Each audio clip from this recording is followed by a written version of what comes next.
আসসালামু আলাইকুম গাইস, কেমন আছেন আপনারা সবাই? আমি আজকে চিকেন কাটলেসের রেসিপি নিয়ে আসছি। আমি গরুর মাংস কাটলেস বানাবো। প্রথম দেখুন আলু সিদ্ধ দিয়ে দিছি এখানে। গরুর মাংসটি সুন্দর করে ছোটো ছোটো করে সিদ্ধ করে আমি একটু লবণ আদা একটু লবণ একটু গোলমরিচ দিয়ে সিদ্ধ করছি, কইরা দিয়ে দিছি এখানে। আর এখানে ক্যাপসিকাম দিছি, পেঁয়াজের কালি দিছি বেশি করে, পেঁয়াজ, ধনিয়া পাতা, কাঁচামরিচ।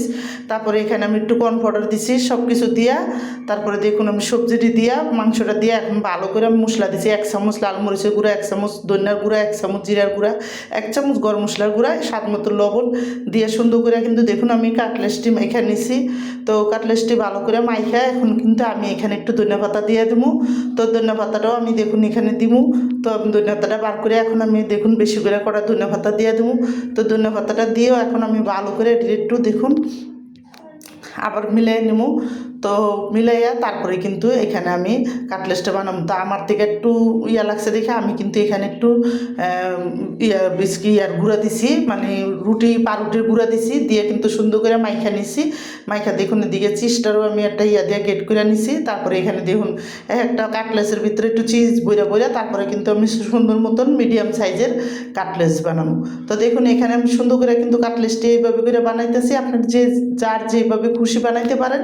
তো আমি কাটলেসটির ভিতরে চিজ বইরা আমি সুন্দর করে সবটি কাটলেস বানাইয়া একটা সাইডে রাখবো। তো সবটি কাটলেস আগে বানাইয়া তারপরে এক সাইডে রেখে তারপরে এই করবো। আমি কিন্তু গরু মাংসটা একটু লবণ একটু হলুদ আদা রসুন দিয়ে সিদ্ধ দিছিলাম আলুটার সাথে।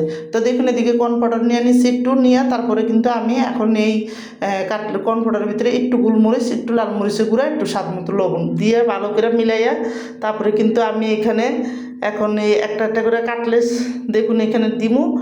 আর পাউরুটির গুঁড়ার ভিতরে দিয়ে দেবো বেড গ্রামের ভিতরে।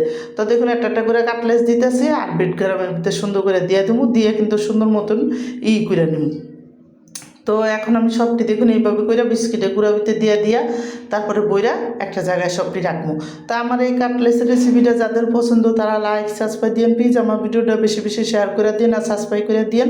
আর এইভাবে গরুর মাংস দিয়ে কাটলেস বানায় খেয়ে দেখেন, অনেকই কিন্তু মজা লাগে।